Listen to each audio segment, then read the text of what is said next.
Friends, आज के दौर में जब भी औरंगज़ेब आलमगीर का नाम हमारी ज़ुबान पर आता है तो एक बादशाह की तस्वीर आती है जो लाखों लोगों का कातिल है और इंसानियत का दुश्मन है। आज के दौर में औरंगज़ेब आलमगीर को बेशुमार हिंदुओं का कातिल बताया जाता है, बल्कि साथ साथ लाखों मंदिर तोड़ने का इल्ज़ाम भी लगाया जाता है। तो आखिर इसमें कितनी सच्चाई है, तो आइए जानते हैं इस वीडियो में।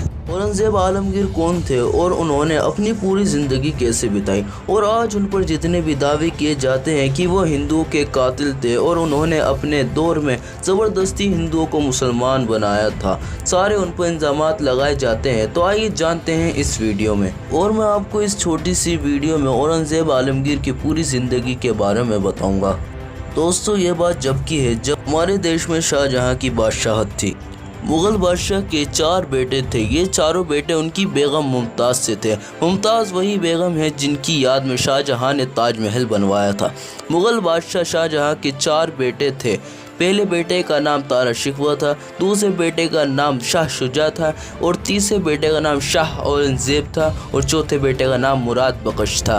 1657 में हिंदुस्तान के बादशाह काफ़ी बीमार हो गए थे। जब उनकी बचने की कोई उम्मीद ना रही तो उन्होंने अपना खलीफा अपने बड़े बेटे तारा शिकवा को बना दिया था। शाहजहाँ ने अपनी पूरी सल्तनत को पहले ही 4 हिस्सों में बांट दिया था और एक एक हिस्सा अपने बेटों को दे दिया था।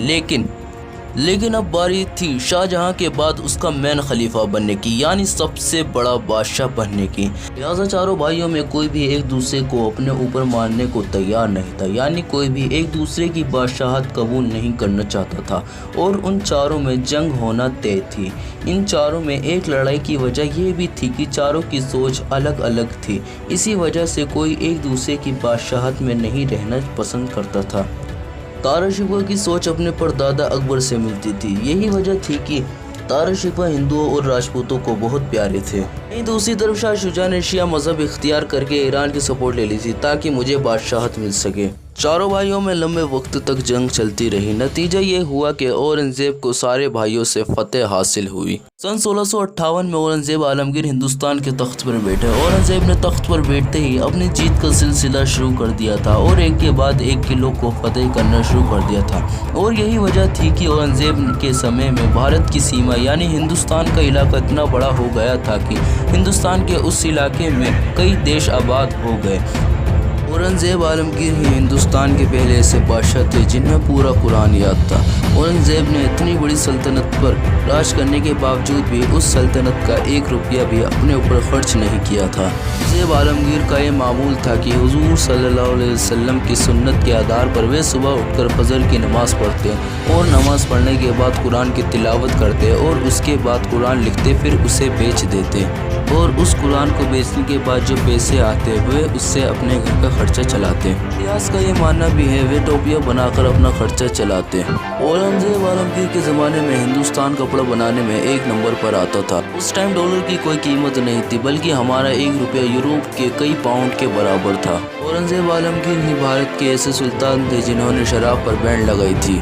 उन्होंने इसके लिए एक स्पेशल फोर्स तैयार की थी जो इन चीज़ों पर नज़र रखती है, और जो शराब पीता दिखता उसे कड़ी से कड़ी सज़ा दी जाती थी। औरंगज़ेब के समय में 25% पैसा भारत में ही था, यानी कि हिंदुस्तान कितना अमीर था। औरंगज़ेब के ज़माने में भारत टेक्नोलॉजी के मामले में भी आगे था। औरंगज़ेब ने अपने ज़माने में ऐसे तोपों और हथियारों का निर्माण किया जिनका मुकाबला करना नामुमकिन था। जंग में सबसे पहले तोपों का निर्माण औरंगज़ेब आलमगीर ने ही किया था। उनके पास ऐसे पावरफुल तोपें थी जिनसे 34 किलोमीटर तक गोले फेंके जा सकते हैं। औरंगज़ेब आलमगीर को हिंदुओं का विरोधी बताया जाता है। हालांकि सच्चाई ये थी कि उनके महल में 40% काम करने वाले लोग हिंदू ही थे। उन्होंने पंडितों की पेंशन का भी इंतज़ाम किया था। भारत का ये पहला मुग़ल शासक था जिन्होंने पंडितों की पेंशन का इंतज़ाम किया था। उन्होंने अपने दरबार में बड़े बड़े कवियों को जगह दी थी। आज की झूठी किताबों से हमें ये बताने की कोशिश की जाती है कि औरंगज़ेब कोई अच्छा बादशाह नहीं, बहुत जालिम बादशाह था जिसने हमेशा इंसानों पर जुल्म किया। हालांकि ये झूठ है।